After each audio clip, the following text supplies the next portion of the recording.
Hey, welcome to Socialism for All. Today's date is November 30, 2020, and this is an audiobook of Theory of Sexual Politics by Kate Millett, 1969.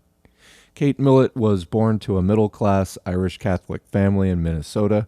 She became active in the women's movement at an early stage after being active in the civil rights movement and the peace movement. At the age of 17, she attended the University of Minnesota and graduated magna cum laude in English and went to Oxford University, where she received first-class honors. Her thesis, written for Columbia University, formed the basis for Sexual Politics to become the most authoritative work of radical feminism. In 1961, she traveled to Japan to exhibit her sculptures and met the artist Fumio Yoshimura, who was to become her husband. She has taught widely at colleges in the U.S. So, yesterday on the channel, we put up a file called Sexual Politics by Kate Millett from 1968, the previous year. This file today is Chapter 2 from Kate's book, Sexual Politics. Again, the title is Theory of Sexual Politics. And this chapter was directly influenced by that earlier essay, so it's an elaboration on and development of those same themes. Thanks as usual to Marxists' Internet Archive at marxists.org. They host thousands of free socialist PDFs and HTML files, so head over, check them out, support them if you can. Okay, so let's get into the audiobook. Again, this is Chapter 2 of Sexual Politics, Theory of Sexual Politics. The source is Sexual Politics, 1969, published by Granada Publishing. The second chapter, Theory of Sexual Politics, is reproduced here. The three instances of sexual description we have examined so far were remarkable for the large part which notions of ascendancy and power played within them. Coitus can scarcely be said to take place in a vacuum. Although of itself it appears a biological and physical activity, it is set so deeply within the larger context of human affairs that it serves as a charged microcosm of the variety of attitudes and values to which culture subscribes. Among other things, it may serve as a model of sexual politics on an individual or personal plane. But of course, the transition from such scenes of intimacy to a wider context of political reference is a great step indeed. In introducing the term sexual politics, one must first answer the inevitable question: can the relationship between the sexes be viewed in a political light at all? The answer depends on how one defines politics. The American Heritage Dictionary's fourth definition is fairly approximate: methods or tactics involved in managing a state or government. One might expand this to a set of stratagems designed to maintain a system. If one understands patriarchy to be an institution perpetuated by such techniques of control, one has a working definition of how politics is conceived in this essay. This essay does not define the political as that relatively narrow and exclusive world of meetings, chairmen, and parties. The term politics shall refer to power-structured relationships, arrangements whereby one group of persons is controlled by another. By way of parenthesis, one might add that although an ideal politics might simply be conceived of as the arrangement of human life on agreeable and rational principles, from whence the entire notion of power over others should be banished, one must confess that this is not what constitutes the political as we know it, and it is to this that we must address ourselves. The following sketch, which might be described as Notes Toward a Theory of Patriarchy, will attempt to prove that sex is a status category with political implications. Something of a pioneering effort, it must perforce be both tentative and imperfect. Because the intention is to provide an overall description, statements must be generalized, exceptions neglected, and subheadings overlapping, and to some degree arbitrary as well. The word politics is enlisted here when speaking of the sexes primarily because such a word is eminently useful in outlining the real nature of their relative status, historically and at the present. It is opportune, perhaps today even mandatory, that we develop a more relevant psychology and philosophy of power relationships beyond the simple conceptual framework provided by our traditional formal politics. Indeed, it may be imperative that we give some attention to defining a theory of politics which treats of power relationships on grounds less conventional than those to which we are accustomed. I have therefore found it pertinent to define them on grounds of personal contact and interaction between members of well-defined and coherent groups, races, castes, classes, and sexes. For it is precisely because certain groups have no representation in a number of recognized political structures that their position tends to be so stable, their oppression so continuous. In America, recent events have forced us to acknowledge at last that the relationship between the races is indeed a political one, which involves the general control of one collectivity, defined by birth, over another collectivity also defined by birth. Groups who rule by birthright are fast disappearing, yet there remains one ancient and universal scheme for the domination of one birth group by another, the scheme that prevails in the area of sex. The study of racism has convinced us that a truly political state of affairs operates between the races to perpetuate a series of oppressive circumstances. The subordinated group has inadequate redress through existing political institutions and is deterred thereby from organizing into conventional political struggle and opposition. Quite in the same manner, a disinterested examination of our system of sexual relationship must point out that the situation between the sexes now and throughout history is a case of that phenomenon Max Weber described as Herrschaft, a relationship of dominance and subordinance. What goes largely unexamined, often even unacknowledged, yet is institutionalized nonetheless, in our social order is the birthright priority whereby males rule females. Through this system, a most ingenious form of interior colonization has been achieved. It is one which tends, moreover, to be sturdier than any form of segregation, and more rigorous than class stratification, more uniform, certainly more enduring. However muted its present appearance may be, sexual dominion obtains nevertheless as perhaps the most pervasive ideology of our culture, and provides its most fundamental concept of power. This is so because our society, like all other historical civilizations, is a patriarchy. The fact is evident at once if one recalls that the military, industry, technology, universities, science, political office, and finance, in short, every avenue of power within the society, including the coercive force of the police, is entirely in male hands. As the essence of politics is power, such realization cannot fail to carry impact. What lingers of supernatural authority, the deity, his ministry, together with the ethics and values, the philosophy and art of our culture, its very civilization, as T.S. Eliot once observed, is of male manufacture. If one takes patriarchal government to be the institution whereby that half of the populace which is female is controlled by that half which is male, the principles of patriarchy appear to be twofold. Male shall dominate female, elder male shall dominate younger. However, just as with any human institution, there is frequently a distance between the real and the ideal. Contradictions and exceptions do exist within the system.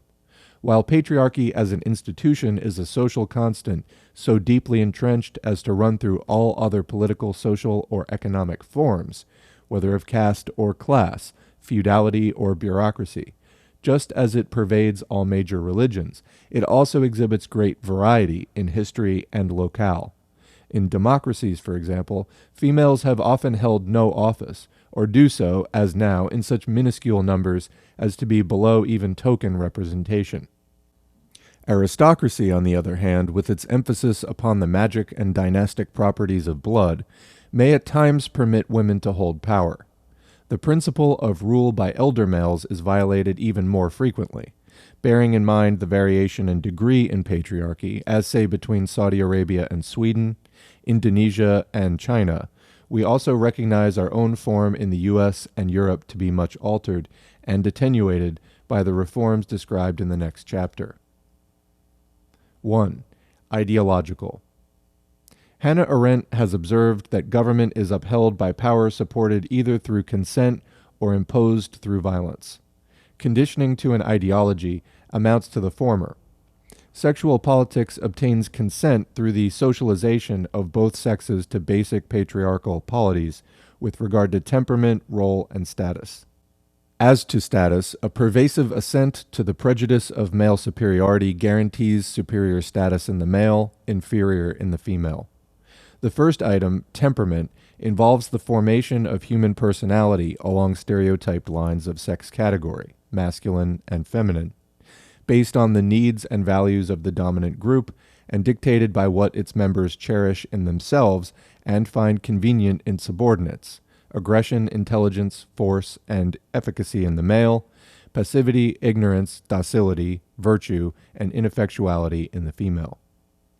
This is complemented by a second factor, sex role, which decrees a consonant and highly elaborate code of conduct, gesture, and attitude for each sex.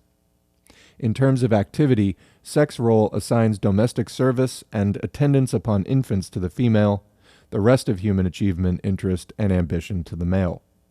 The limited role allotted the female tends to arrest her at the level of biological experience.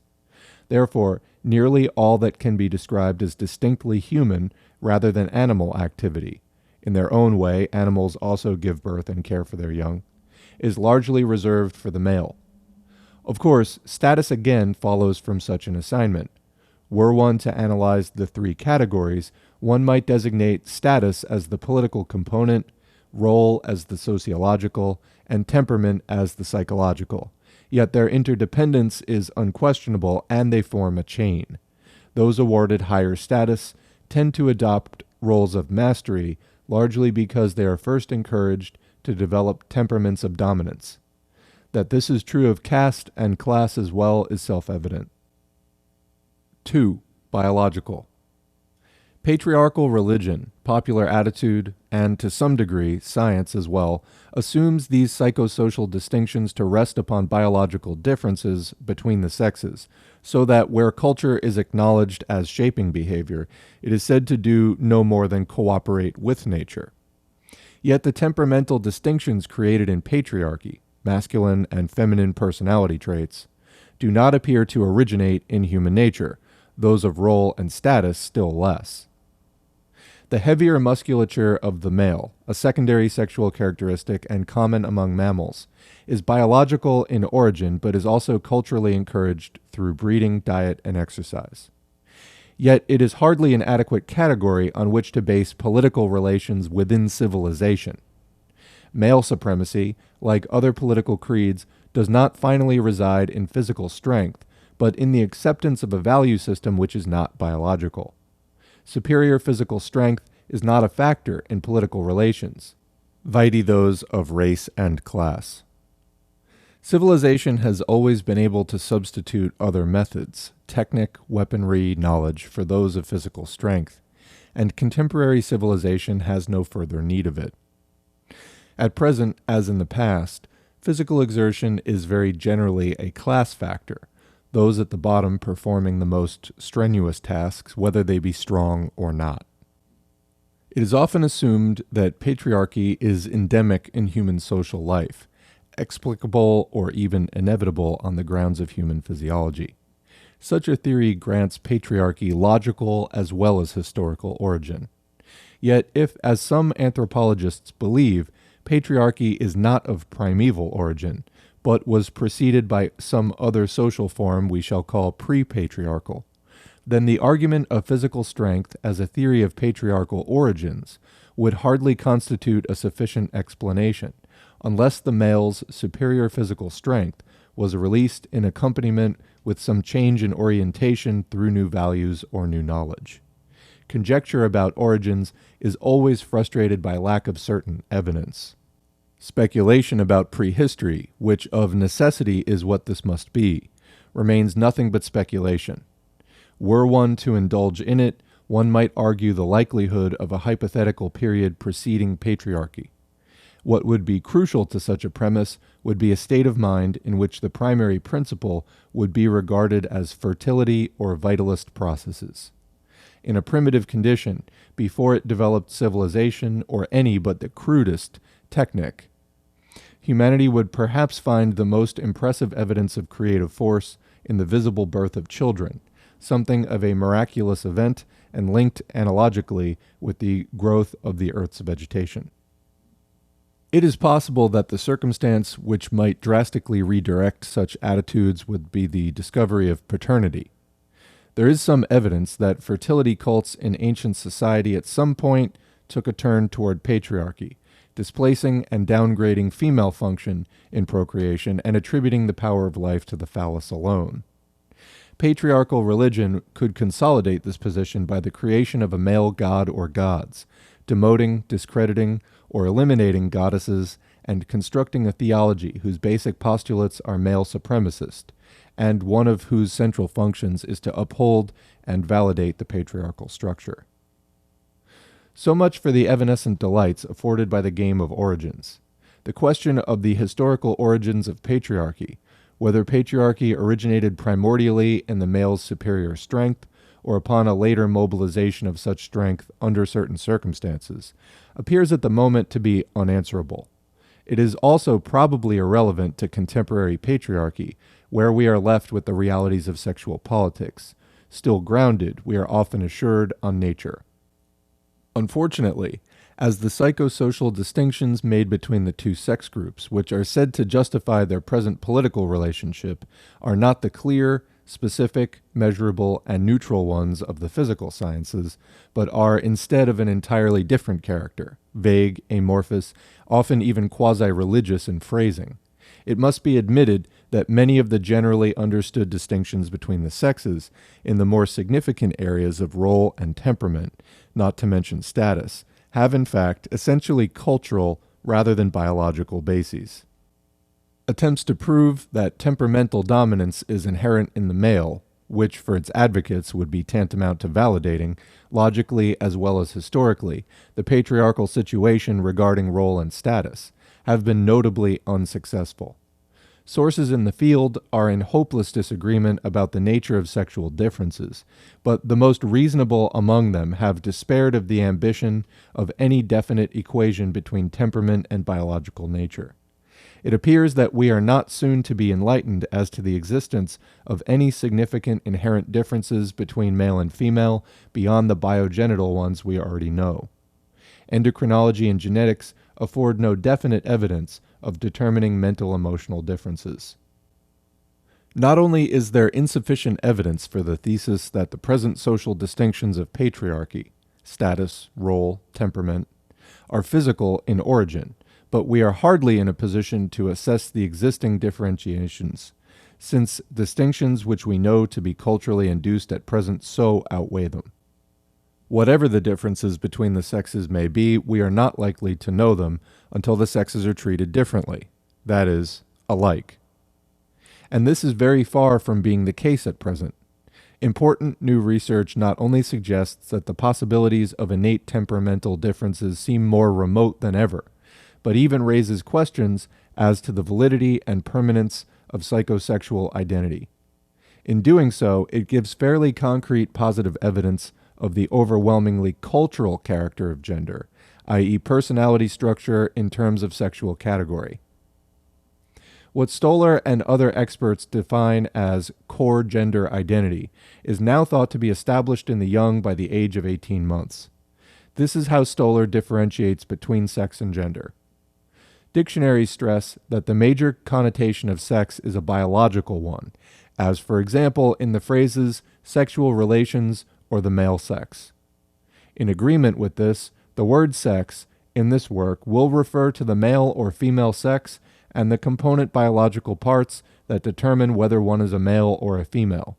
The word sexual will have connotations of anatomy and physiology.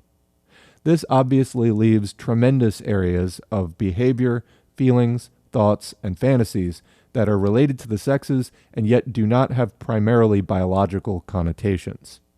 It is for some of these psychological phenomena that the term gender will be used.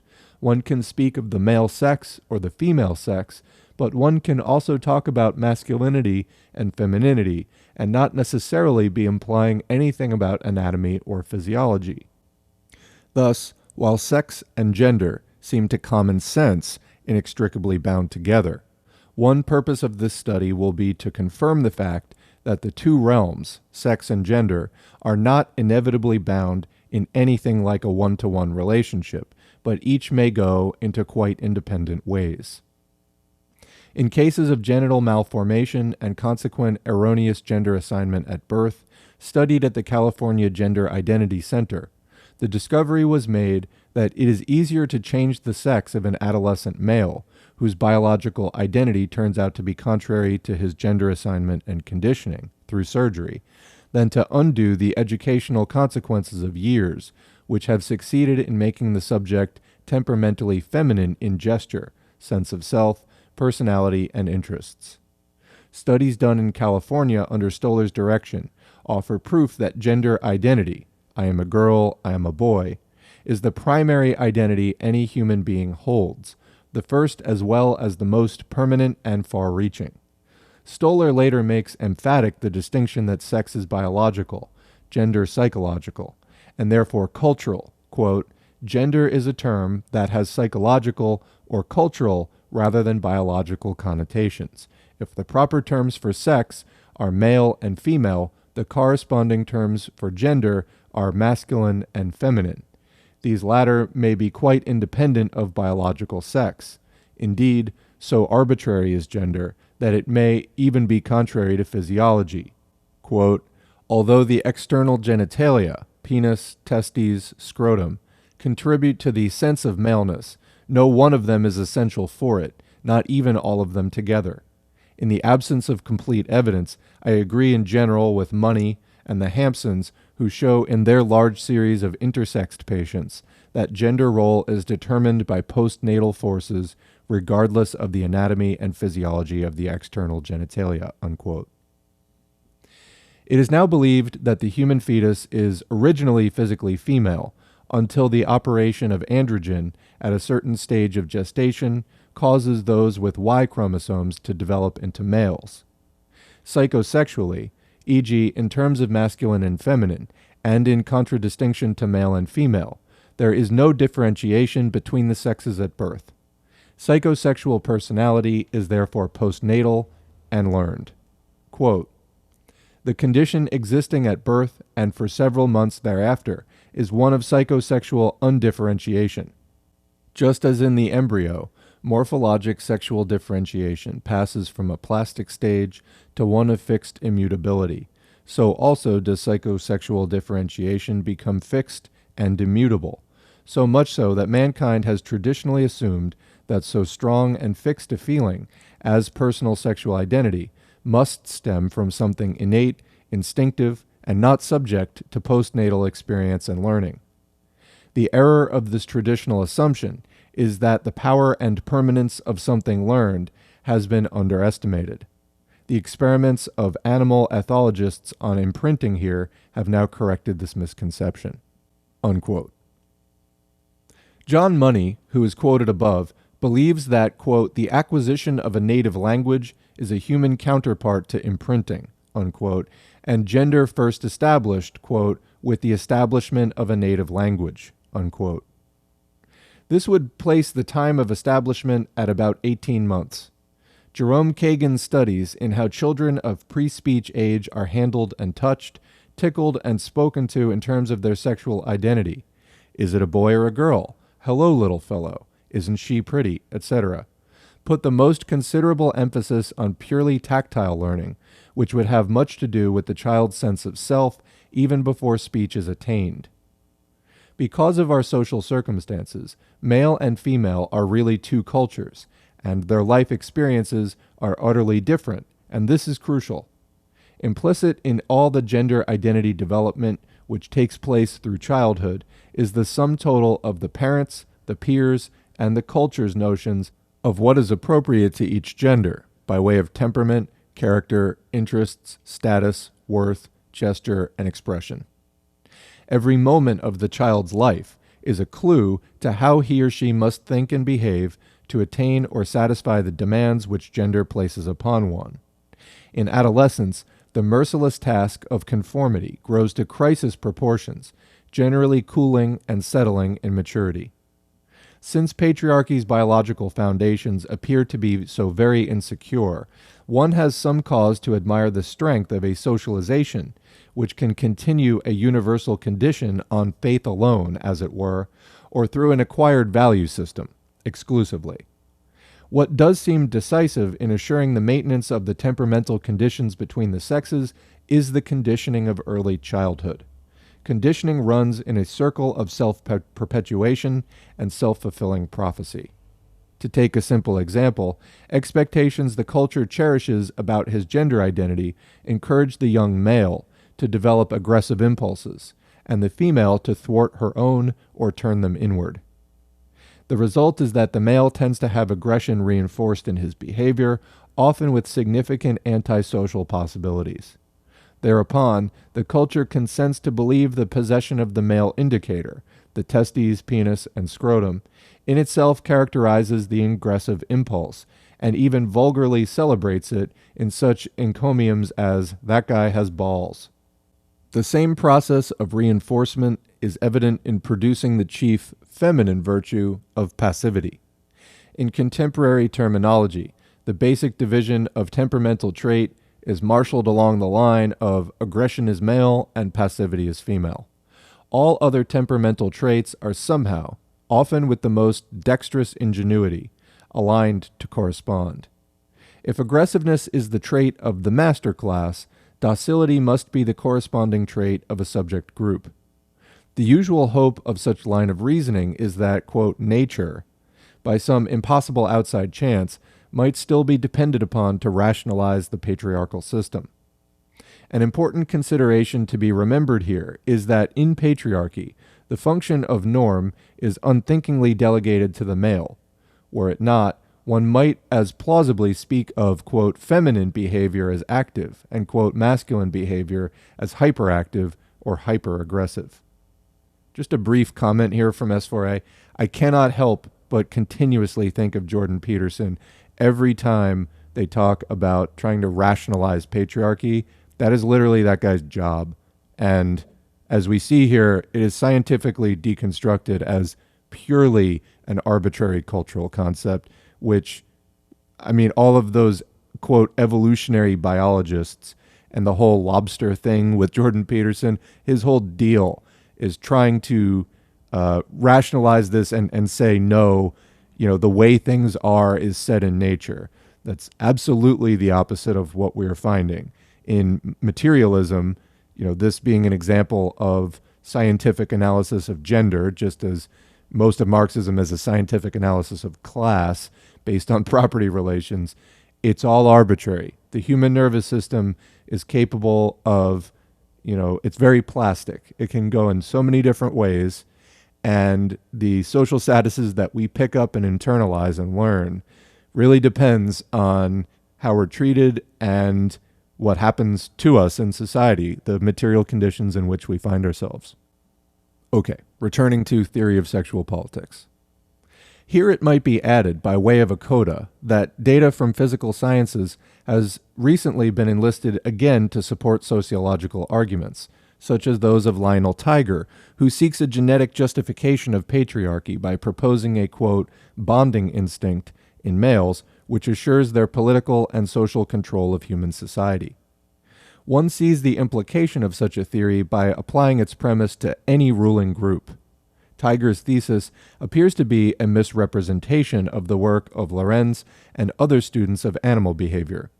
Since his evidence of inherent trait is patriarchal history and organization, his pretensions to physical evidence are both specious and circular. One can only advance genetic evidence when one has genetic, rather than historical, evidence to advance.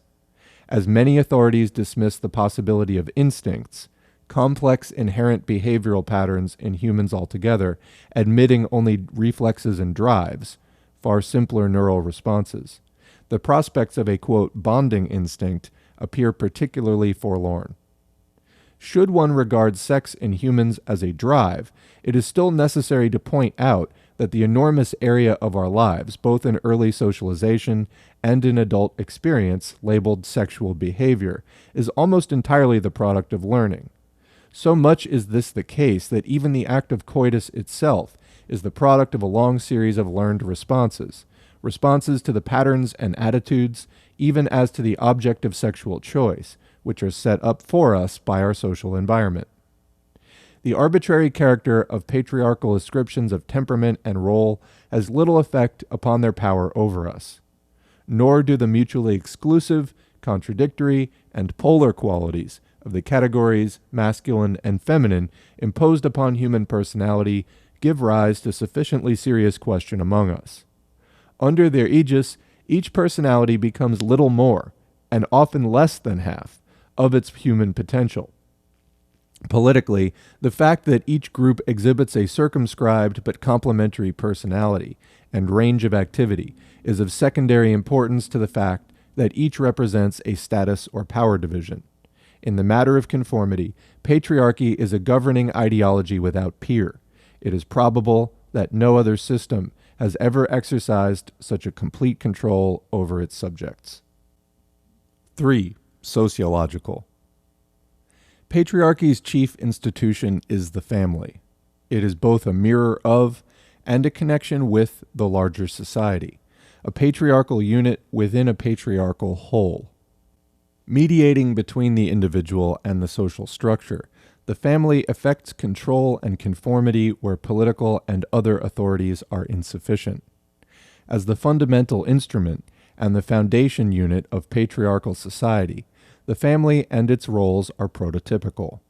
Serving as an agent of the larger society, the family not only encourages its own members to adjust and conform, but acts as a unit in the government of the patriarchal state, which rules its citizens through its family heads.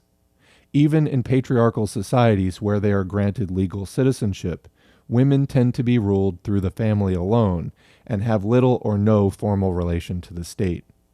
Quick comment from S4A. This is why you so often see in reactionary right-wing groups family values like, family first, all those different, focus on the family groups is because of this. They accuse socialists of wanting to destroy the family and all this kind of stuff. This is what they're really talking about. Okay, back to theory of sexual politics. As cooperation between the family and the larger society is essential, else both would fall apart, the fate of three patriarchal institutions, the family, society, and the state, are interrelated. In most forms of patriarchy, this has generally led to the granting of religious support in statements such as the Catholic precept that, quote, the father is head of the family, or Judaism's delegation of quasi-priestly authority to the male parent. Secular governments today also confirm this, as in census practices of designating the male as head of household, taxation, passports, etc. Female heads of household tend to be regarded as undesirable. The phenomenon is a trait of poverty or misfortune. The Confucian prescription that the relationship between ruler and subject is parallel to that of father and children points to the essentially feudal character of the patriarchal family, and conversely, the familial character of feudalism, even in modern democracies. Traditionally, patriarchy granted the father nearly total ownership over wife or wives and children, including the powers of physical abuse and often even those of murder and sale. Classically, as head of the family, the father is both begetter and owner in a system in which kinship is property. Yet in strict patriarchy, kinship is acknowledged only through association with the male line. Agnation excludes the descendants of the female line from property right and often even from recognition. The first formulation of the patriarchal family was made by Sir Henry Maine, a 19th century historian of ancient jurisprudence. Maine argues that the patriarchal basis of kinship is put in terms of dominion rather than blood. Wives, though outsiders, are assimilated into the line, while sisters' sons are excluded. Basing his definition of the family upon the Patria Potestas of Rome, Maine defined it as follows, quote, the eldest male parent is absolutely supreme in his household. His dominion extends to life and death, and is as unqualified over his children and their houses as over his slaves, unquote. In the archaic patriarchal family, quote, the group consists of animate and inanimate property, of wife, children, slaves, land, and goods, all held together by subjection to the despotic authority of the eldest male, unquote. McLennan's rebuttal to Maine argued that the Roman patria potestas was an extreme form of patriarchy, and by no means, as Maine had imagined, universal. Evidence of matrilineal societies, pre-literate societies in Africa and elsewhere, refute Maine's assumption of the universality of agnation. Certainly Maine's central argument as to the primeval or state of nature character of patriarchy is but a rather naive rationalization of an institution Maine tended to exalt. The assumption of patriarchy's primeval character is contradicted by much evidence which points to the conclusion that full patriarchal authority, particularly that of the patria potestas, is a late development, and the total erosion of female status was likely to be gradual, as has been its recovery. In contemporary patriarchies, the male's de jure priority has recently been modified through the granting of divorce protection, citizenship, and property to women. Their chattel status continues in their loss of name, their obligation to adopt the husband's domicile, and the general legal assumption that marriage involves an exchange of the female's domestic service and sexual consortium in return for financial support. Quick comment from S4A. Though people are quick to point out the problems oftentimes with second-wave feminism, as I pointed out in yesterday's file, we in 2020 benefited greatly from the advances made in the 1960s and 1970s by feminists. Women prior to this time were not even able to open a bank account. Married women. If you were married, you were not able to open your own bank account without your husband's permission. So that is one small example of many, many very significant things that we take for granted possibly today that were, these were trails blazed by feminists at that time. Being able to survive in capitalism is difficult for anyone, but the level of subservience that women were reduced to previously within the system was, an even greater level of oppression. Okay, back to theory of sexual politics. The chief contribution of the family in patriarchy is the socialization of the young, largely through the example and admonition of their parents, into patriarchal ideologies' prescribed attitudes toward the categories of role, temperament, and status. Although slight differences of definition depend here upon the parents' grasp of cultural values, the general effect of uniformity is achieved, to be further reintroduced through peers, schools, media, and other learning sources, formal and informal. While we may niggle over the balance of authority between the personalities of various households, one must remember that the entire culture supports masculine authority in all areas of life and, outside of the home, permits the female none at all. To ensure that its crucial functions of reproduction and socialization of the young take place only within its confines, the patriarchal family insists upon legitimacy. Bronislaw Malinowski describes this as, quote, the principle of legitimacy, formulating it as an insistence that, quote, no child should be brought into the world without a man, and one man at that, assuming the role of sociological father, unquote. By this apparently consistent and universal prohibition, whose penalties vary by class, and in accord with the expected operations of the double standard, patriarchy decrees that the status of both child and mother is primarily or ultimately dependent upon the male. And since it is not only his social status, but even his economic power upon which his dependents generally rely, the position of the masculine figure within the family, as without, is materially, as well as ideologically, extremely strong. Although there is no biological reason why the two central functions of the family, socialization and reproduction, need be inseparable from or even take place within it, revolutionary or utopian efforts to remove these functions from the family have been so frustrated, so beset by difficulties, that most experiments so far have involved a gradual return to tradition. This is strong evidence of how basic a form patriarchy is within all societies, and of how pervasive its effects upon family members. It is perhaps also an admonition that change undertaken without a thorough understanding of the socio-political institution to be changed is hardly productive. And yet radical social change cannot take place without having an effect upon patriarchy, and not simply because it is the political form which subordinates such a large percentage of the population, women and youth, but because it serves as a citadel of property and traditional interests. Marriages are financial alliances, and each household operates as an economic entity, much like a corporation. As one student of the family states it, quote, "The family is the keystone of the stratification system, the social mechanism by which it is maintained," unquote. Section 4. Class. It is in the area of class that the caste-like status of the female within patriarchy is most liable to confusion, for sexual status often operates in a superficially confusing way within the variable of class. In a society where status is dependent upon the economic, social, and educational circumstances of class, it is possible for certain females to appear to stand higher than some males, yet not when one looks more closely at the subject. This is perhaps easier to see by means of analogy. A black doctor or lawyer has higher social status than a poor white sharecropper. But race, itself a caste system which subsumes class, persuades the latter citizen that he belongs to a higher order of life, just as it oppresses the black professional in spirit, whatever his material success may be.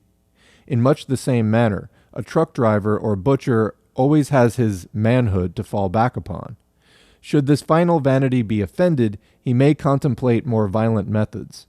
The literature of the past 30 years provides a staggering number of incidents in which the caste of virility triumphs over the social status of wealthy or even educated women.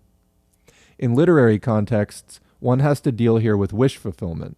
Incidents from life, bullying, obscene, or hostile remarks, are probably another sort of psychological gesture of ascendancy. Both convey more hope than reality, for class divisions are generally quite impervious to the hostility of individuals.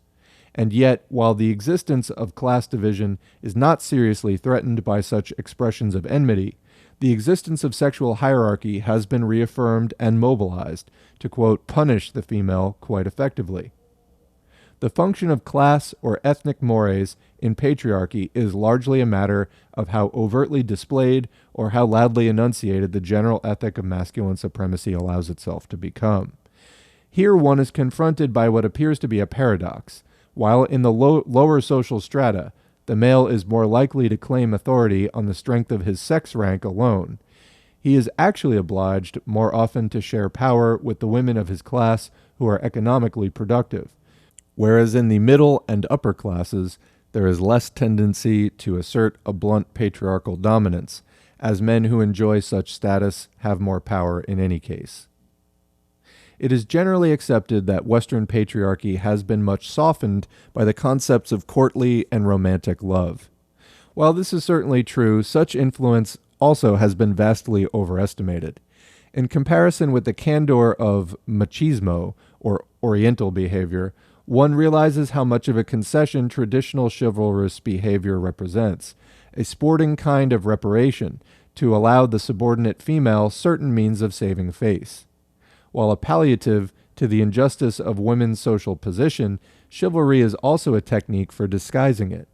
One must acknowledge that the chivalrous stance is a game the master group plays in elevating its subject to pedestal level. Historians of courtly love stress the fact that the raptures of the poets had no effect upon the legal or economic standing of women, and very little upon their social status. As the sociologist Hugo Beigel has observed, both the courtly and the romantic versions of love are grants, which the male concedes out of his total powers. Both have had the effect of obscuring the patriarchal character of Western culture, and their general tendency to attribute impossible virtues to women have ended by confining them in a narrow and often remarkably conscribing sphere of behavior. It was a Victorian habit, for example, to insist the female assume the function of serving as the male's conscience, and living the life of goodness he found tedious but felt someone ought to do anyway. Quick note here from S4A. So let's talk about incels for a second. Nice guys, We've heard this whole thing. This is what we're talking about here when we talk about courtly, romantic love, chivalry, etc.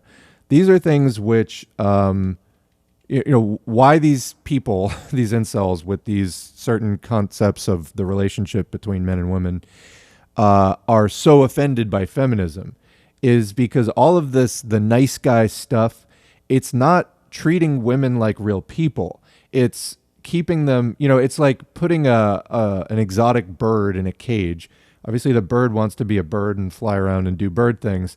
Doesn't want to be in a cage, no matter how many times you like praise it and tell it it's pretty. This is the same kind of a situation that, the chivalrous nice guy incel wants to do with women.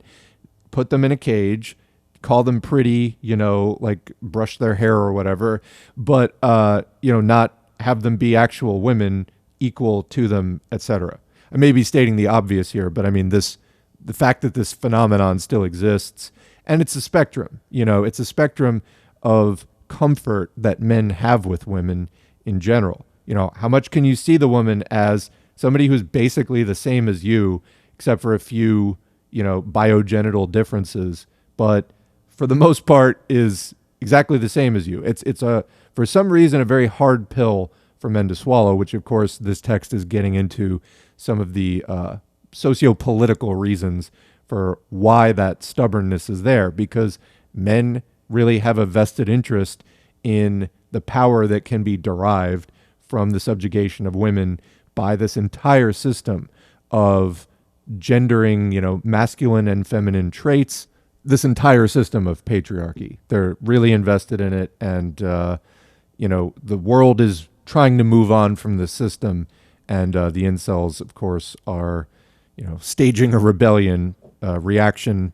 It's futile, but that's never stopped reactionaries before. Really, we can only hope that they, give up soon and get with some kind of program. That's why we're doing this on this channel also.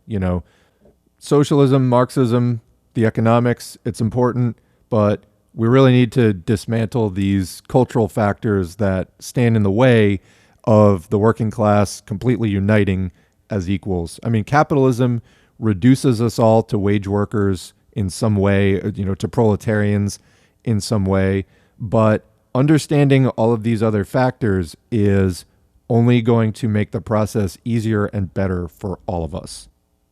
Okay, so back to theory of sexual politics. The concept of romantic love affords a means of emotional manipulation which the male is free to exploit, since love is the only circumstance in which the female is ideologically pardoned for sexual activity.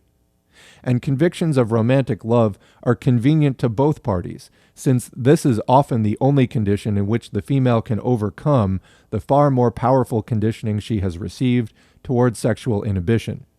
Romantic love also obscures the realities of female status and the burden of economic dependency.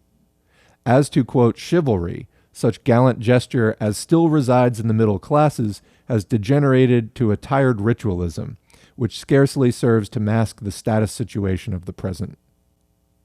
Within patriarchy, one must often deal with contradictions, which are simply a matter of class style. David Reisman has noted that as the working class has been assimilated into the middle class, so have its sexual mores and attitudes. The fairly blatant male chauvinism, which was once a province of the lower class, or immigrant male, has been absorbed and taken on a certain glamour through a number of contemporary figures, who have made it, and a certain number of other working class male attitudes, part of a new, and at the moment, fashionable lifestyle. So influential is this working class ideal of brute virility, or more accurately, a literary and therefore middle class version of it, become in our time that it may replace more discreetly and gentlemanly attitudes of the past. Quick comment again from S4A. So much of this is just so relevant to what's going on right now. I think there's kind of a lot, both on the ML side of politics as well as more on the alt-right. Like, you see the alt-right growing these like ridiculous beards and mustaches that are like out of the 1890s or something. It's part of this like orientalized, although it's even our own culture, just our past, like idea of some like masculine ideal that, whoa, guys now are just so pussified and so emasculated. And if I grow this idiotic looking like mustache and, use like beard wax or whatever, like, oh, I'm going to be, so masculine and it will restore my prowess magically. And then the same thing, I think, honestly goes on in, we live in the advanced West. We live in a post-industrial society, and there aren't these, brute strength activities to do. I mean, some people still do lift packages and carry shit around warehouses and whatever, but we live in a very technology-centric economy right now. We push buttons, just machines do a lot of the heavy lifting and things like that for us.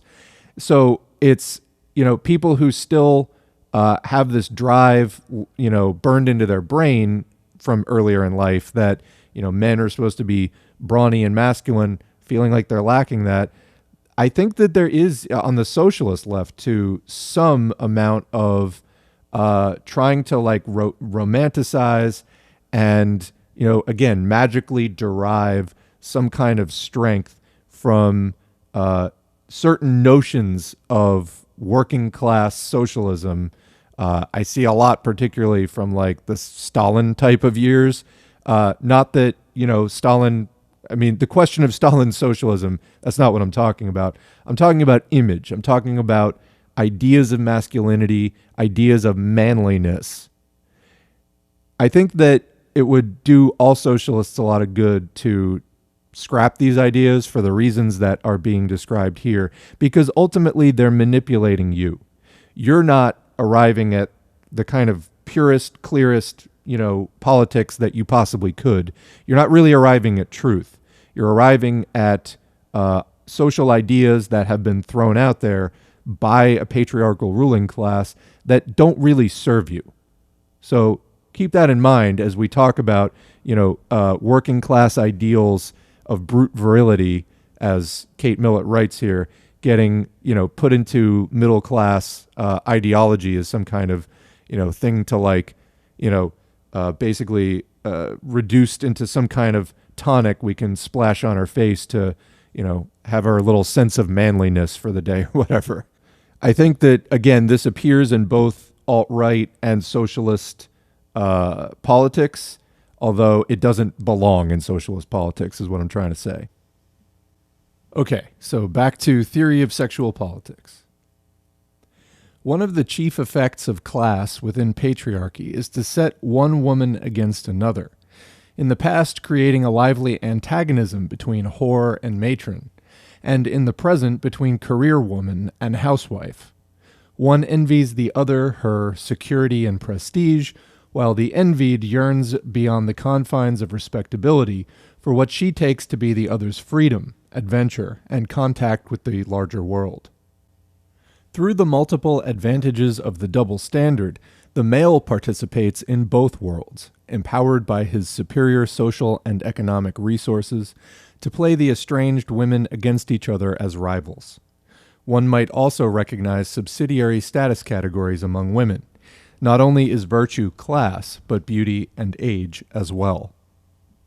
Perhaps in the final analysis, it is possible to argue that women tend to transcend the usual class stratifications in patriarchy. For whatever the class of her birth and education, the female has fewer permanent class association than does the male. Economic dependency renders her affiliations with any class a tangential, vicarious, and temporary matter. Aristotle observed that the only slave to whom a commoner might lay claim was his woman, and the service of an unpaid domestic still provides working-class males with a cushion against the buffets of the class system, which incidentally provides them with some of the psychic luxuries of the leisure class. Thrown upon their own reserves, few women rise above working class in personal prestige and economic power, and women as a group do not enjoy many of the interests and benefits any class may offer its male members. Women have therefore less of an investment in the class system. But it is important to understand that, as with any group whose existence is parasitic to its rulers, women are a dependency class who live on surplus, and their marginal life frequently renders them conservative, For like all persons in their situation, slaves are a classic example here, they identify their own survival with the prosperity of those who feed them. The hope of seeking liberating radical solutions of their own seems too remote for the majority to dare contemplate, and remains so until consciousness on the subject is raised. As race is emerging as one of the final variables in sexual politics, it is pertinent, especially in a discussion of modern literature, to devote a few words to it as well. Traditionally, the white male has been accustomed to concede the female of his own race, in her capacity as, quote, his woman, a higher status than that ascribed to the black male.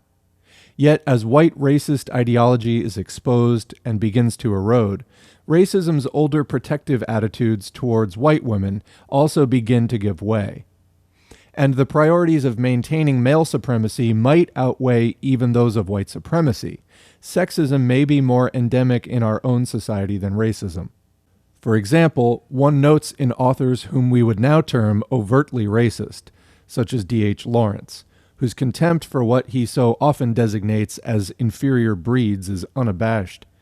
Instances where the lower caste male is brought on to master or humiliate the white man's own insubordinate mate.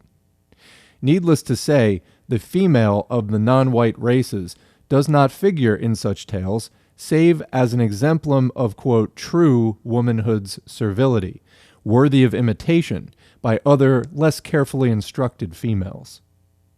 Contemporary white sociology often operates under a similar patriarchal bias when its rhetoric inclines toward the assertion that the, quote, matriarchal, e.g. matrifocal, aspect of black society and the, quote, castration of the black male are the most deplorable symptoms of black oppression in white racist society, with the implication that racial inequity is capable of solution by a restoration of masculine authority.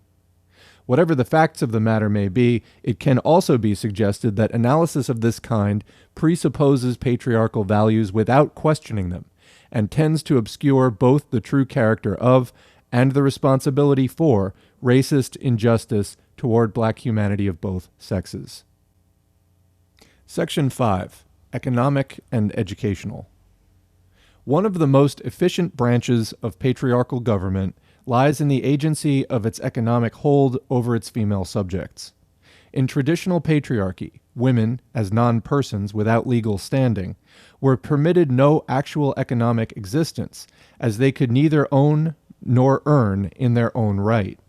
Since women have always worked in patriarchal societies, often at the most routine or strenuous tasks, what is at issue here is not labor but economic reward. In modern reformed patriarchal societies, women have certain economic rights, yet the, quote, women's work, in which some 2/3 of the female population in most developed countries are engaged, is work that isn't paid for. In a money economy, where autonomy and prestige depend upon currency, this is a fact of great importance. In general, the position of women in patriarchy is a continuous function of their economic dependence. Just as their social position is vicarious and achieved, often on a temporary or marginal basis, through males, their relation to the economy is also typically vicarious or tangential.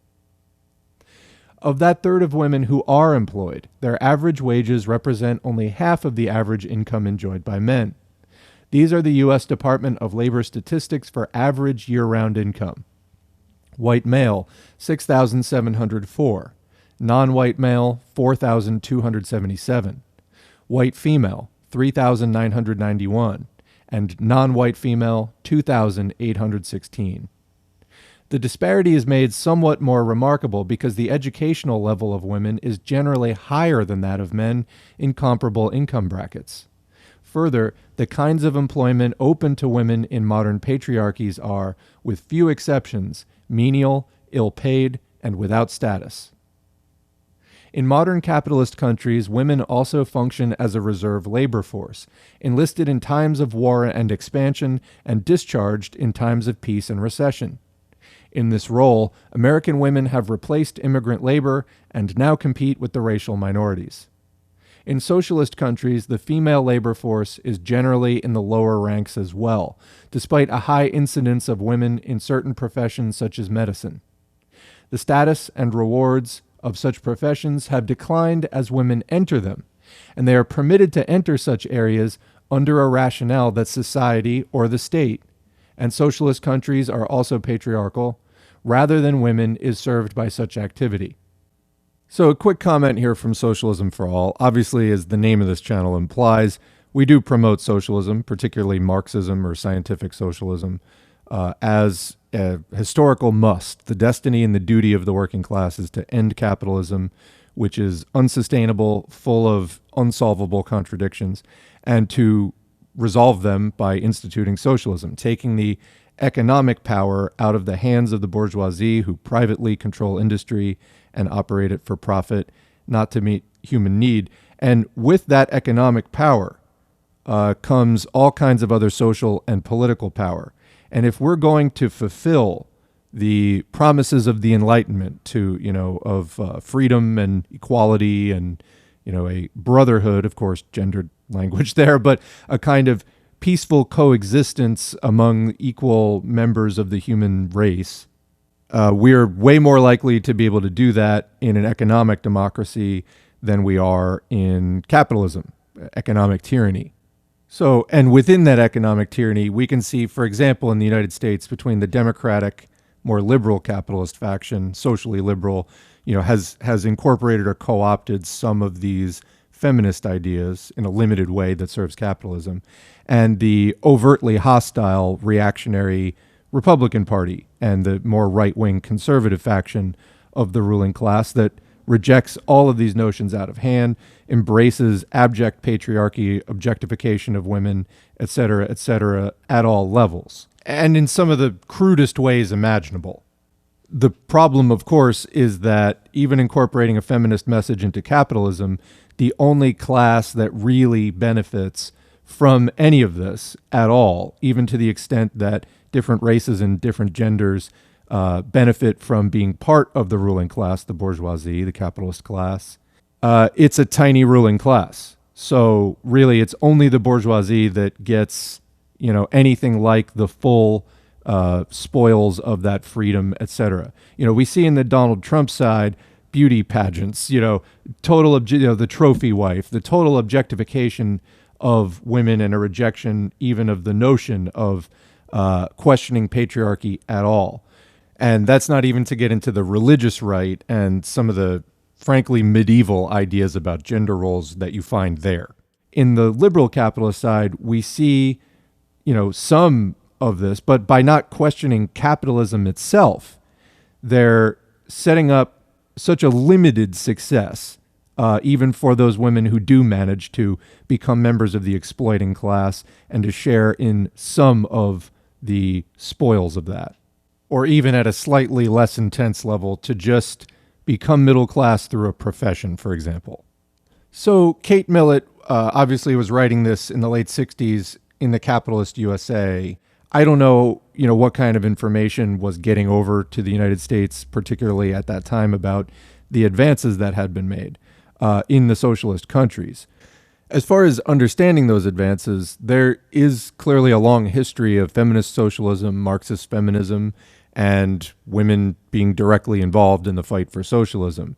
That said, as Marx said, communism is not an ideal to be imposed on society. It is an active overturning of the existing state of things. In other words, you start in the world in which you live, and while there are clear principles to what communists seek to do, it cannot always be obtained at one stroke, though we might like it to be so. This is also, well, now we're getting into the weeds, but this is not also to excuse those socialists who are of a more patriarchal or male chauvinist mindset. That is, of course, to be fought all the time. But, simply saying that 20th century socialist countries were still patriarchal, I hope no one is taking as an indictment of socialism generally. In the Soviet Union, for example, there was a huge, the peasant question. It was, you had all these sort of backward petty bourgeois people who could either side with the bourgeoisie or they could side with the proletariat, but the proletariat itself just wasn't that large at that point. So Yes, the point here is a fair one, that were still many elements of patriarchy carried over into socialist countries. That said, we definitely view socialism as a better route to gender equality and fair gender politics than capitalism. It's outside of the scope of this video to do a full comparison of gender advances under capitalism or socialism. That's certainly a topic we will be tackling in the next year through 2021 as we really take on this issue head on. In any event, back to theory of sexual politics. Since women's independence in economic life is viewed with distrust, prescriptive agencies of all kinds, religion, psychology, advertising, etc., continuously admonish or even inveigh against the employment of middle-class women, particularly mothers. The toil of working-class women is more readily accepted as, quote, need, if not always by the working class itself, at least by the middle class. And to be sure, it serves the purpose of making available cheap labor in factory and lower-grade service and clerical positions. Its wages and tasks are so unremunerative that, unlike more prestigious employment for women, it fails to threaten patriarchy financially or psychologically. Women who are employed have two jobs, since the burden of domestic service and childcare is unrelieved either by daycare or other social agencies, or by the cooperation of husbands. The invention of labor-saving devices has had no appreciable effect on the duration, even if it has affected the quality of their drudgery. Discrimination in matters of hiring, maternity, wages, and hours is very great. In the U.S., a recent law forbidding discrimination in employment, the first and only federal legislative guarantee of rights granted to American women since the vote, is not enforced, has not been enforced since its passage, and was not enacted to be enforced. In terms of industry and production, the situation of women is in many ways comparable both to colonial and to pre-industrial peoples. Although they achieved their first economic autonomy in the Industrial Revolution and now constitute a large and underpaid factory population, women do not participate directly in technology or in production. What they customarily produce, domestic and personal service, has no market value and is, as it were, pre-capital. Nor, where they do participate in production of commodities through employment, do they own or control or even comprehend the process in which they participate. An example might make this clearer. The refrigerator is a machine all women use, some assemble it in factories, and a very few with scientific education understand its principles of operation. Yet the heavy industries which roll its steel and produce the dies for its parts are in male hands. The same is true of the typewriter, the auto, etc. Now, while knowledge is fragmented even among the male population, collectively they could reconstruct any technological device. But in the absence of males, women's distance from technology today is sufficiently great that it is doubtful that they could replace or repair such machines on any significant scale.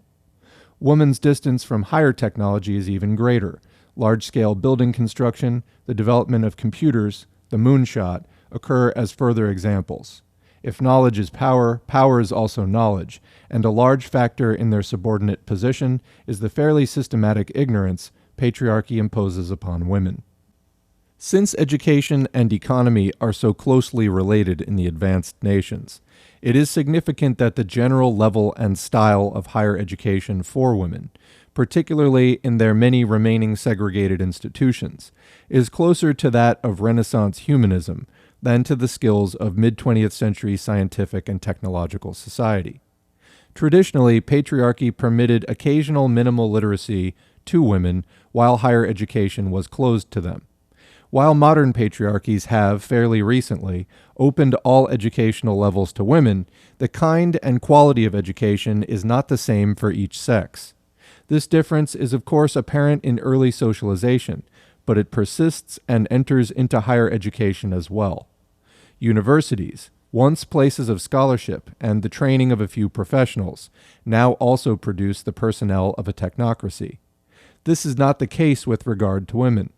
Their own colleges typically produce neither scholars nor professionals nor technocrats, nor are they funded by government and corporations, as are male colleges, and those coeducational colleges and universities whose primary function is the education of males. As patriarchy enforces a temperamental imbalance of personality traits between the sexes, its educational institutions, segregated or coeducational, accept a cultural programming toward the generally operative division between, quote, masculine and, quote, feminine subject matter, assigning the humanities and certain social sciences, at least in their lower or marginal branches, to the female, and science and technology, the professions, business, and engineering to the male. Of course, the balance of employment, prestige, and reward at present lie with the latter. Control of these fields is very eminently a matter of political power. One might also point out how the exclusive dominance of males in the more prestigious fields directly serves the interests of patriarchal power in industry, government, and the military. And since patriarchy encourages an imbalance in human temperament along sex lines, both divisions of learning, science and the humanities, reflect this imbalance. The humanities, because not exclusively male, suffer in prestige. The sciences, technology, and business, because they are nearly exclusively male, reflect the deformation of the, quote, masculine personality, e.g., a certain predatory or aggressive character. In keeping with the inferior sphere of culture to which women in patriarchy have always been restricted, the present encouragement of their, quote, artistic interests through study of the humanities is hardly more than an extension of the, quote, accomplishments they once cultivated in preparation for the marriage market. Achievement in the arts and humanities is reserved now, as it has been historically, for males. Token representation, be it Susan Sontag's or Lady Murasaki's, does not vitiate this rule. Another quick comment here from S4A. That was the end of Section 5 before we move on to Section 6. Another quick comment along the same lines, actually, as my last comment, which is that here Kate Millett, writing again in the USA in the 1960s, I think is making a number of very accurate generalizations and statements of principle about patriarchal culture, particularly with regard to education there, and the differing levels of status and prestige of different areas of study and endeavor. The only time so far she has addressed other countries head-on, particularly socialist countries with a different economic system, was once in passing.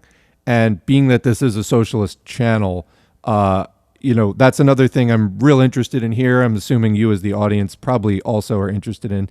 I'd be curious, how exactly those generalizations hold up in other countries when many socialists, in recognizing principles such as she's talking about, did consciously make changes in educational and industrial policy accordingly. Not having undertaken a systematic study of that topic myself at this point, I can't comment. That is definitely something we will be delving into further in the coming year. And I would just take with a little bit of a grain of salt that those generalizations hold up as rigidly.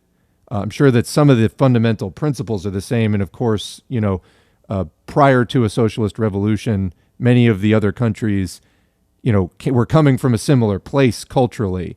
Although, to what extent the socialist revolutions were in fact able to change those principles, I think is not, it's being mentioned here, but is not really being delved into adequately. Okay, end of comment. Back to theory of sexual politics. Section 6, force. We are not accustomed to associate patriarchy with force. So perfect is its system of socialization, so complete the general assent to its values, so long and so universally has it prevailed in human society, that it scarcely seems to require violent implementation. Customarily, we view its brutalities in the past as exotic or, quote, primitive custom. Those of the present are regarded as the product of individual deviance, confined to pathological or exceptional behavior, and without general import. And yet, just as under other total ideologies, racism and colonialism are somewhat analogous in this respect, control in patriarchal society would be imperfect, even inoperable, unless it had the rule of force to rely upon, both in emergencies and as an ever-present instrument of intimidation. Historically, most patriarchies have institutionalized force through their legal systems. For example, strict patriarchies, such as that of Islam, have implemented the prohibition against illegitimacy or sexual autonomy with a death sentence. In Afghanistan and Saudi Arabia, the adulteress is still stoned to death with a mullah presiding at the execution. Execution by stoning was once common practice through the Near East. It is still condoned in Sicily. Needless to say, there was and is no penalty imposed upon the male correspondent. Save in recent times or exceptional cases, adultery was not generally recognized in males except as an offense one male might commit against another's property interest. In Tokugawa, Japan, for example, an elaborate set of legal distinctions were made according to class. A samurai was entitled, and in the face of public knowledge, even obliged, to execute an adulterous wife, whereas a chonin, common citizen, or peasant might respond as he pleased. In cases of cross-class adultery, the lower-class male convicted of sexual intimacy with his employer's wife would, because he had violated taboos of class and property, be beheaded together with her. Upper strata males had, of course, the same license to seduce lower-class women as we are familiar with in Western societies. Indirectly, one form of, quote, death penalty still obtains even in America today. Patriarchal legal systems, in depriving women of control over their own bodies, drive them to illegal abortions. It is estimated that between 2,000 and 5,000 women die each year from this cause. Accepting a social license to physical abuse among certain class and ethnic groups, force is diffuse and generalized in most contemporary patriarchies. Significantly, force itself is restricted to the male who alone is psychologically and technically equipped to perpetrate physical violence. Where differences in physical strength have become immaterial through the use of arms, the female is rendered innocuous by her socialization. Before assault, she is almost universally defenseless, both by her physical and emotional training. Needless to say, this has the most far-reaching effects on the social and psychological behavior of both sexes. Patriarchal force also relies on a form of violence particularly sexual in character and realized most completely in the act of rape.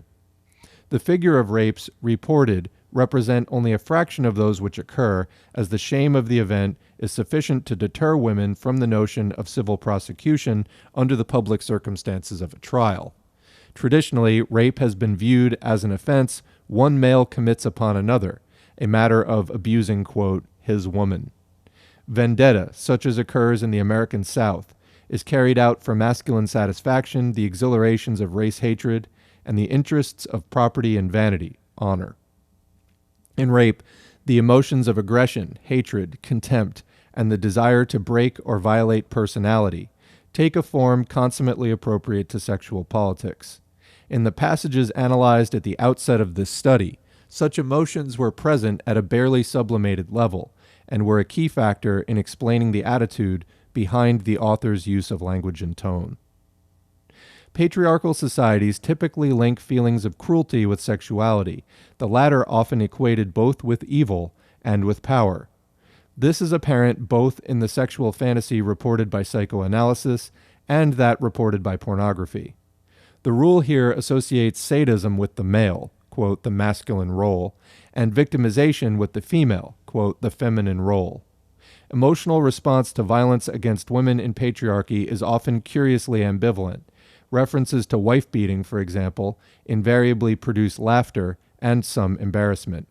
Quick comment there, the condoning of the notion of you go to prison and you get raped, even among men, like this whole concept of like you get raped in prison is like a, totally normal and okay thing for like, that is just how the prison system works. Oh, you committed a crime, now you're going to be raped in prison, even though that's not, the state exactly doing it. It's the state that's going to stand by and put you in a circumstance where that's going to happen.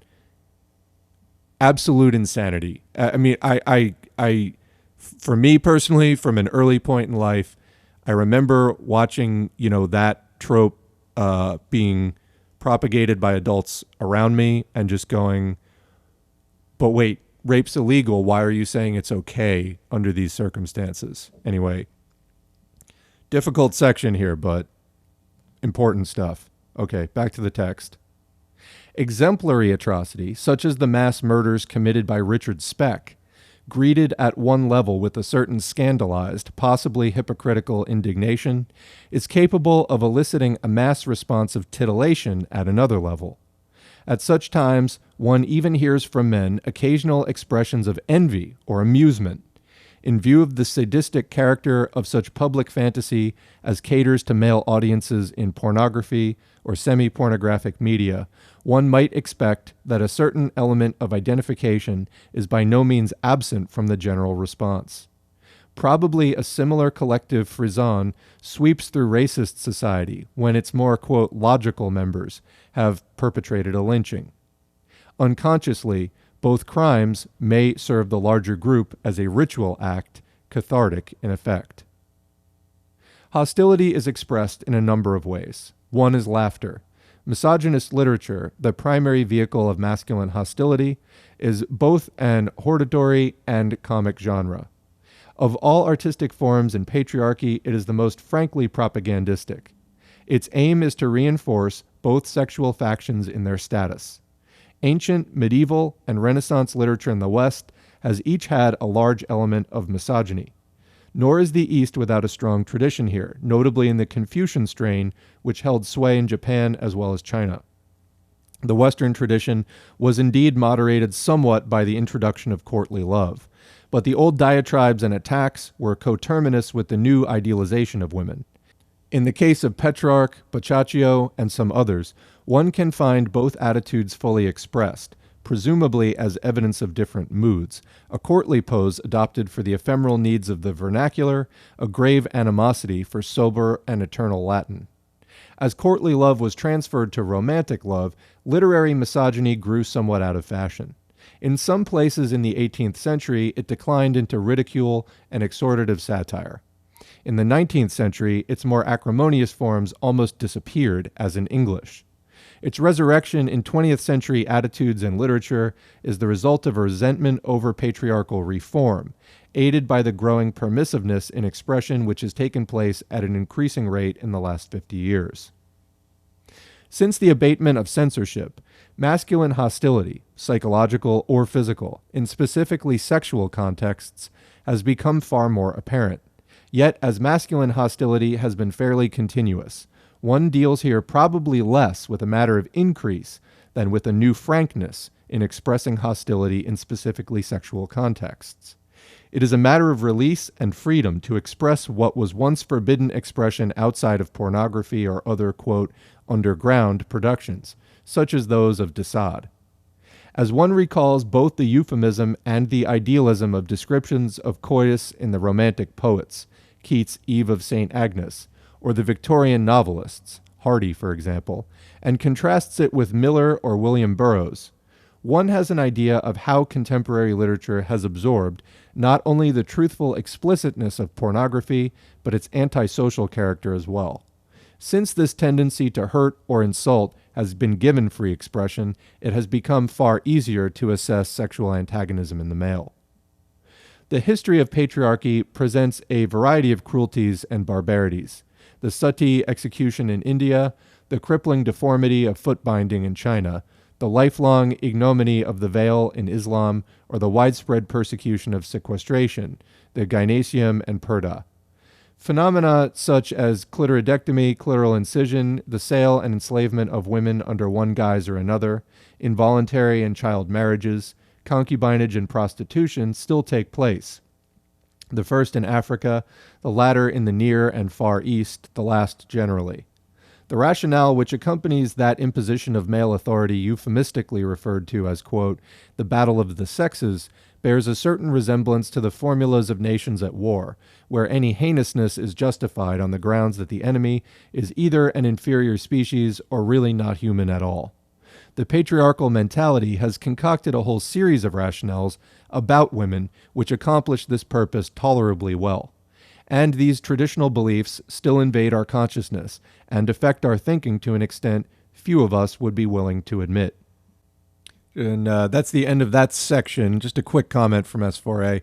I feel like one of the weaknesses in this text is a lack of sources cited when referencing other cultures, not just socialist cultures, but just other cultures in general. It, is generally a little bit like cringe-inducing when, white people in the United States comment on other cultures at all without like really good documentation, because just the lack of understanding is a pretty common, consistent phenomenon. So anyway, that's the only part that just sort of like raises my haunches a little bit, is like, are you sure that's correct? Otherwise, though, let's proceed on. Section 7, Anthropological, Myth and Religion. Evidence from anthropology, religious, and literary myth all attests to the politically expedient character of patriarchal convictions about women.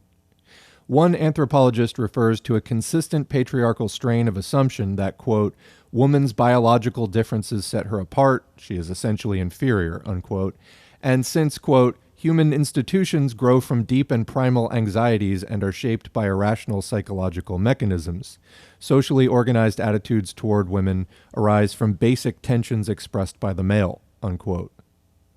Under patriarchy, the female did not herself develop the symbols by which she is described. As both the primitive and the civilized worlds are male worlds, the ideas which shaped culture in regard to the female were also of male design. The image of women as we know it is an image created by men and fashioned to suit their needs. These needs spring from a fear of the, quote, otherness of woman. Yet this notion itself presupposes that patriarchy has already been established, and the male has already set himself as the human form, the subject and referent to which the female is, quote, other or alien. Whatever its origin, the function of the male's sexual antipathy is to provide a means of control over a subordinate group, and a rationale which justifies the inferior station of those in a lower order, quote, explaining the oppression of their lives. The feeling that women's sexual functions are impure is both worldwide and persistent. One sees evidence of it everywhere, in literature, in myth, in primitive and civilized life. It is striking how the notion persists today. The event of menstruation, for example, is a largely clandestine affair, and the psychosocial effect of the stigma attached must have great effect on the female ego. There is a large anthropological literature on menstrual taboo. The practice of isolating offenders in huts at the edge of the village occurs throughout the primitive world. Contemporary slang denominates menstruation as, quote, the curse. There is considerable evidence that such discomfort as women suffer during their period is often likely to be psychosomatic rather than physiological, cultural rather than biological in origin. That this may also be true to some extent of labor and delivery is attested to by the recent experiment with, quote, painless childbirth. Patriarchal circumstances and beliefs seem to have the effect of poisoning the female's own sense of physical self until it often truly becomes the burden it is said to be. Primitive peoples explain the phenomenon of the female's genitals in terms of a wound, sometimes reasoning that she was visited by a bird or snake and mutilated into her present condition. Once she was wounded, now she bleeds. Contemporary slang for the vagina is, quote, gash. The Freudian description of the female genitals is in terms of a, quote, castrated condition. The uneasiness and disgust female genitals arouse in patriarchal societies is attested to through religious, cultural, and literary prescription. In pre-literate groups, fear is also a factor, as in the belief in a castrating vagina dentata. The penis, badge of the male's superior status in both pre-literate and civilized patriarchies, is given the most crucial significance, the subject both of endless boasting and endless anxiety. Nearly all patriarchies enforce taboos against women touching ritual objects, those of war or religion or food. In ancient and pre-literate societies, women are generally not permitted to eat with men. Women eat apart today in a great number of cultures, chiefly those of the Near and Far East. Some of the inspiration of such custom appears to lie in fears of contamination, probably sexual in origin. In their function of domestic servants, females are forced to prepare food, yet at the same time may be liable to spread their contagion through it. A similar situation obtains with blacks in the United States. They are considered filthy and infectious, yet as domestics they are forced to prepare food for their queasy superiors. In both cases, the dilemma is generally solved in a deplorably illogical fashion by segregating the act of eating itself while cooking is carried on out of sight by the very group who would infect the table. With an admirable consistency, some Hindu males do not permit their wives to touch their food at all. In nearly every patriarchal group, it is expected that the dominant male will eat first or eat better, and even where the sexes feed together, the male shall be served by the female. All patriarchies have hedged virginity and defloration in elaborate rites and interdictions. Among preliterates, virginity presents an interesting problem in ambivalence. On the one hand, it is, as in every patriarchy, a mysterious good because a sign of property received intact. On the other hand, it represents an unknown evil associated with the manna of blood and terrifyingly, quote, other. So auspicious is the event of defloration that in many tribes, the owner-groom is willing to relinquish breaking the seal of his new possession to a stronger or older personality who can neutralize the attendant dangers.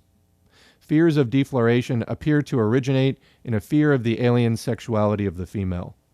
Although any physical suffering endured in defloration must be on the part of the female, and most societies cause her, bodily and mentally, to suffer anguish, the social interest, institutionalized in patriarchal ritual and custom, is exclusively on the side of the male's property interest, prestige, or, among preliterates, hazard. Patriarchal myth typically posits a golden age before the arrival of women, while its social practices permit males to be relieved of female company.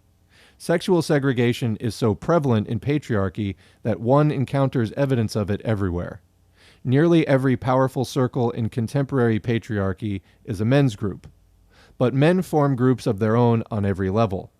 Women's groups are typically auxiliary in character, imitative of male efforts and methods on a generally trivial or ephemeral plane. They rarely operate without recourse to male authority, church or religious groups appealing to the superior authority of a cleric, political groups to male legislators, etc. In sexually segregated situations, the distinctive quality of culturally enforced temperament becomes very vivid. This is particularly true of those exclusively masculine organizations, which anthropology generally refers to as men's house institutions. The men's house is a fortress of patriarchal association and emotion. Men's houses in preliterate society strengthen masculine communal experience through dances, gossip, hospitality, recreation, and religious ceremony. They are also the arsenals of male weaponry. David Reisman has pointed out that sports and some other activities provide males with a supportive solidarity which society does not trouble to provide for females. While hunting, politics, religion, and commerce may play a role, sport and warfare are consistently the chief cement of men's house camaraderie. Scholars of men's house culture, from Hutton Webster and Heinrich Schurz to Lionel Tiger, tend to be sexual patriots whose aim is to justify the apartheid the institution represents.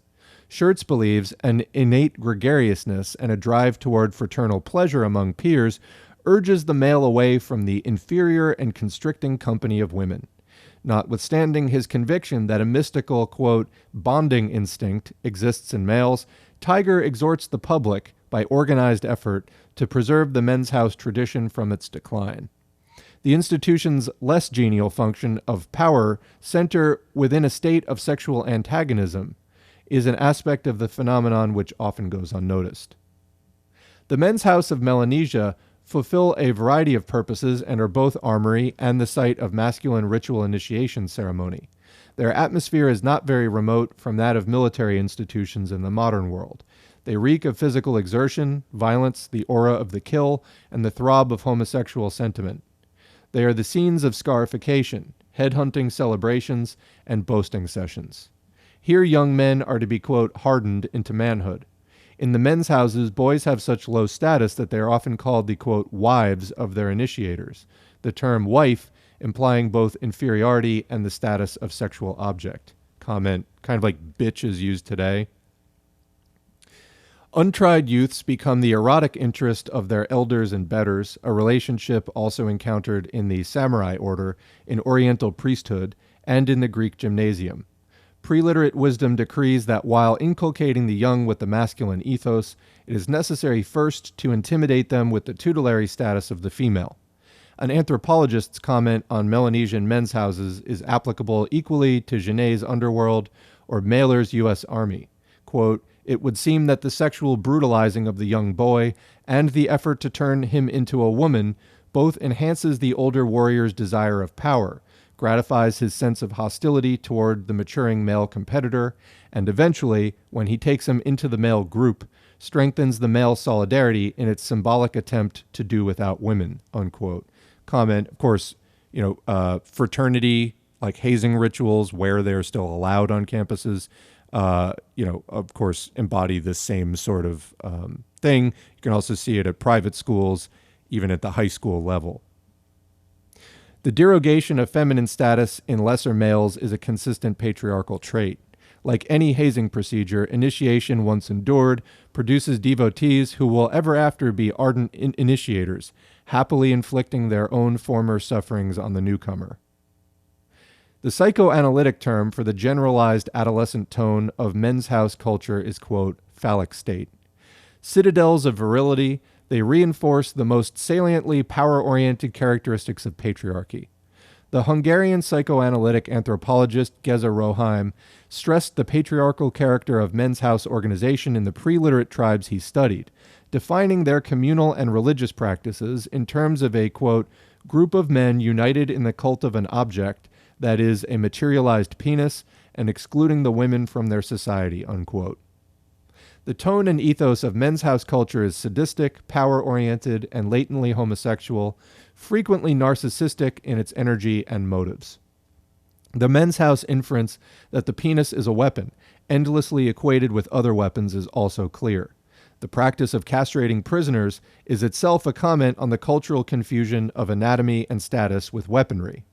Much of the glamorization of masculine camaraderie in warfare originates in what one might designate as, quote, the men's house sensibility. Its sadistic and brutalizing aspects are disguised in military glory and a particularly cloying species of masculine sentimentality. A great deal of our culture partakes of this tradition, and one might locate its first statement in Western literature in the heroic intimacy of Patroclus and Achilles. Its development can be traced through the epic and the saga to the chanson de geste. The tradition still flourishes in war novel and movie, not to mention the comic book. Considerable sexual activity does take place in the men's house, all of it, needless to say, homosexual. But the taboo against homosexual behavior, at least among equals, is almost universally of far stronger force than the impulse and tends to affect a rechanneling of the libido into violence. This association of sexuality and violence is a particularly militaristic habit of mind. The negative and militaristic coloring of such men's house homosexuality as does exist is of course by no means the whole character of homosexual sensibility. Indeed, the warrior cast of mind with its ultra-virility is more incipiently homosexual in its exclusively male orientation than it is overtly homosexual. The Nazi experience is an extreme case in point here. And the heterosexual role-playing indulged in, and still more persuasively, the contempt in which the younger, softer, or more, quote, feminine members are held, is proof that the actual ethos is misogynist, or perversely rather than positively heterosexual.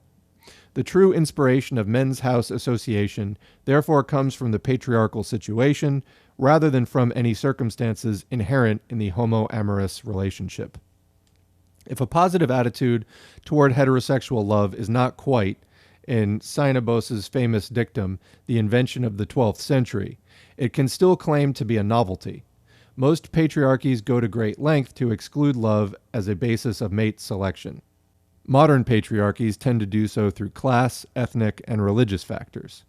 Western classical thought was prone to see in heterosexual love either a fatal stroke of ill luck bound to end in tragedy, or a contemptible and brutish consorting with inferiors. Medieval opinion was firm in its conviction that love was sinful if sexual, and sex sinful if loving. Primitive society practices its misogyny in terms of taboo and mana, which evolve into explanatory myth. In historical cultures, this is transformed into ethical, then literary, and in the modern period, scientific rationalizations for the sexual politic. Myth is, of course, a felicitous advance in the level of propaganda, since it so often bases its arguments on ethics or theories of origins. The two leading myths of Western culture are the classical tale of Pandora's box and the biblical story of the fall. In both cases, earlier mana concepts of feminine evil have passed through a final literary phase to become highly influential ethical justifications of things as they are. Pandora appears to be a discredited version of a Mediterranean fertility goddess, for in Hesiod's Theogony, she wears a wreath of flowers and a sculptured diadem in which are caned all the creatures of land and sea. Hesiod ascribes to her the introduction of sexuality, which puts an end to the Golden Age when, quote, the races of men had been living on earth free from all evils, free from laborious work, and free from all wearing sickness, unquote. Pandora was the origin of, quote, the damnable race of women, a plague which men must live with, unquote. The introduction of what are seen to be the evils of the male human condition came through the introduction of the female and what is said to be her unique product, sexuality. In Works and Days, Hesiod elaborates on Pandora and what she represents. A perilous temptation with, quote, the mind of a bitch and a thievish nature, unquote.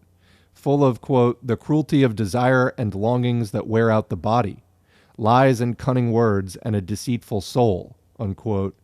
A snare sent by Zeus to be, quote, the ruin of men. Patriarchy has God on its side. One of its most effective agents of control is the powerfully expeditious character of its doctrines as to the nature and origin of the female and the attribution to her alone of the dangers and evils it imputes to sexuality. The Greek example is interesting here. When it wishes to exalt sexuality, it celebrates fertility through the phallus. When it wishes to denigrate sexuality, it cites Pandora. Patriarchal religion and ethics tend to lump the female and sex together, as if the whole burden of the onus and stigma it attaches to sex were the fault of the female alone. Thereby sex, which is known to be unclean, sinful, and debilitating, pertains to the female, and the male identity is preserved as a human rather than a sexual one. The Pandora myth is one of two important Western archetypes which condemn the female through her sexuality and explain her position as her well-deserved punishment for the primal sin under whose unfortunate consequences the race yet labors. Ethics have entered the scene, replacing the simplicities of ritual, taboo, and mana. The more sophisticated vehicle of myth also provides official explanations of sexual history. In Hesiod's tale, Zeus, a rancorous and arbitrary father figure, in sending Epimetheus evil in the form of female genitalia, is actually chastising him for adult heterosexual knowledge and activity.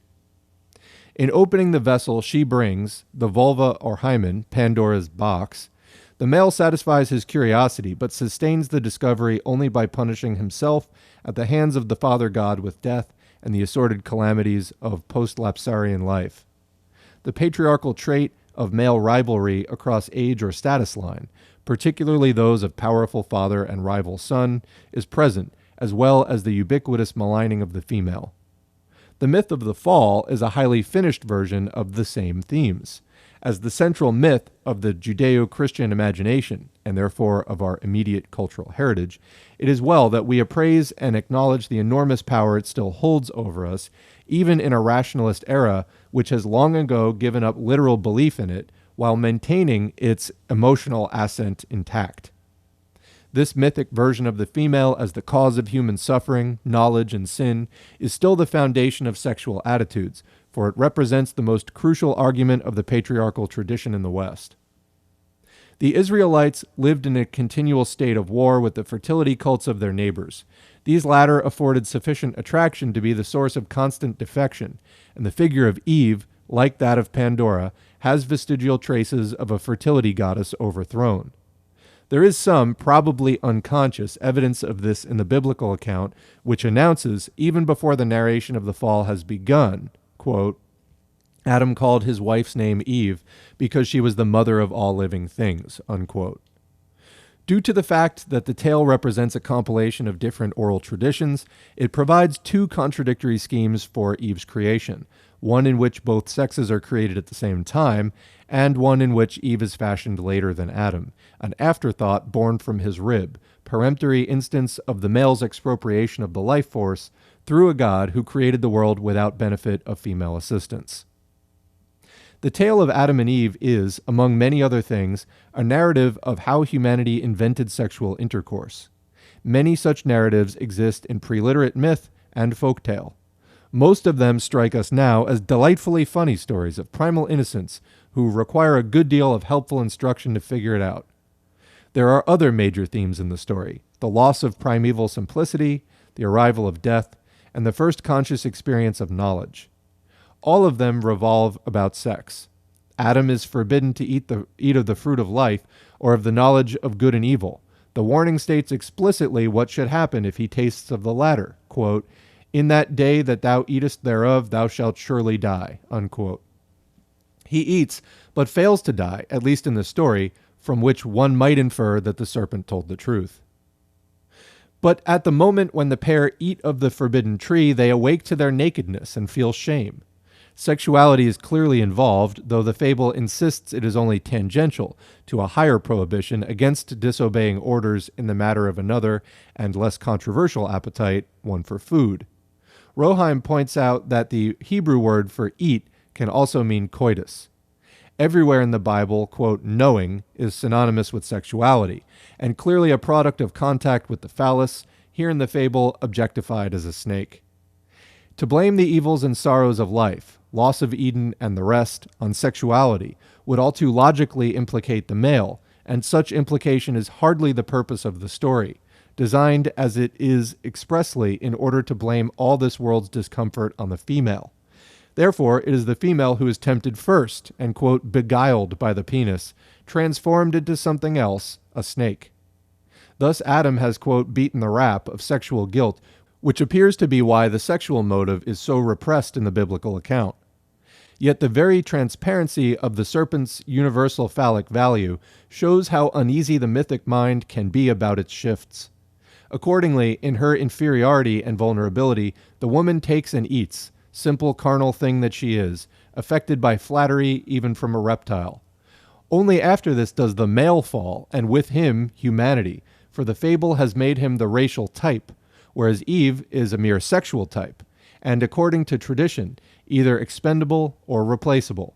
And as the myth records the original sexual adventure, Adam was seduced by a woman who was seduced by a penis. Quote, "The woman whom thou gavest to be with me, she gave me of the fruit, and I did eat," unquote, is the first man's defense. Seduced by the phallic snake, Eve is convicted for Adam's participation in sex. Adam's curse is to toil in the, quote, sweat of his brow, namely the labor the male associates with civilization. Eden was a fantasy world without either effort or activity, which the entrance of the female, and with her sexuality, has destroyed. Eve's sentence is far more political in nature, and a brilliant, quote, explanation of her inferior status. Quote, "In sorrow thou shalt bring forth children, and thy desire shall be to thy husband, and he shall rule over thee." Unquote. Again, as in the Pandora myth, a proprietary father figure is punishing his subjects for adult heterosexuality. It is easy to agree with Roheim's comment on the negative attitude the myth adopts towards sexuality. Quote, "Sexual maturity is regarded as a misfortune, something that has robbed mankind of happiness, the explanation of how death came into the world." Unquote. What requires further emphasis is the responsibility of the female, a marginal creature, in bringing on this plague, and the justice of her suborned condition as dependent on her primary role in this original sin. The connection of woman, sex, and sin constitutes the fundamental pattern of Western patriarchal thought thereafter. Section 8. Psychological. The aspects of patriarchy already described have each an effect upon the psychology of both sexes. Their principal result is the interiorization of patriarchal ideology. Status, temperament, and role are all value systems with endless psychological ramifications for each sex. Patriarchal marriage and the family, with its ranks and division of labor, play a large part in enforcing them. The male's superior economic position, the female's inferior one, also have grave implications. The large quantity of guilt attached to sexuality in patriarchy is overwhelmingly placed upon the female, who is, culturally speaking, held to be the culpable or the more culpable party in nearly any sexual liaison, whatever the extenuating circumstances. A tendency toward the reification of the female makes her more often a sexual object than a person. This is particularly so when she is denied human rights through chattel status. Even where this has been partly amended, the cumulative effect of religion and custom is still very powerful and has enormous psychological consequences. Woman is still denied sexual freedom and the biological control over her body through the cult of virginity, the double standard, the prescription against abortion, and in many places because contraception is physically or psychically unavailable to her. The continual surveillance in which she is held tends to perpetuate the infantilization of women, even in situations such as those of higher education. The female is continually obliged to seek survival or advancement through the approval of males as those who hold power. She may do this either through appeasement or through the exchange of her sexuality for support and status. As the history of patriarchal culture and the representations of herself within all levels of its cultural media, past and present, have a devastating effect upon her self-image, she is customarily deprived of any but the most trivial sources of dignity or self-respect. In many patriarchies, language, as well as cultural tradition, reserve the human condition for the male. With the Indo-European languages, this is a nearly inescapable habit of mind, for despite all the customary pretense that, quote, man and, quote, humanity are terms which apply equally to both sexes, the fact is hardly obscured that in practice, general application favors the male far more often than the female as referent, or even sole referent, for such designations. When in any group of persons the ego is subjected to such invidious versions of itself through social beliefs, ideology, and tradition, the effect is bound to be pernicious. This, coupled with the persistent, though frequently subtle denigration women encounter daily through personal contacts, the impressions gathered from the images and media about them, and the discrimination in matters of behavior, employment, and education which they endure, should make it no very special cause for surprise that women develop group characteristics common to those who suffer minority status and a marginal existence. A witty experiment by Philip Goldberg proves what everyone knows, that having internalized the disesteem in which they are held, women despise both themselves and each other. This simple test consisted of asking women undergraduates to respond to the scholarship in an essay signed alternately by one John Mackay and one Joan Mackay. In making their assessments, the students generally agreed that John was a remarkable thinker, Joan an unimpressive mind. Yet the articles were identical. The reaction was dependent on the sex of the supposed author. As women in patriarchy are for the most part marginal citizens when they are citizens at all, their situation is like that of other minorities, here defined not as dependent upon numerical size of the group, but on its status. Quote, a minority group is any group of people who, because of their physical or cultural characteristics, are singled out from others in the society in which they live for differential and unequal treatment, unquote. Only a handful of sociologists have ever addressed themselves in any meaningful way to the minority status of women, and psychology has yet to produce relevant studies on the subject of ego damage to the female, which might bear comparison to the excellent work done on the effects of racism on the minds of blacks and colonials.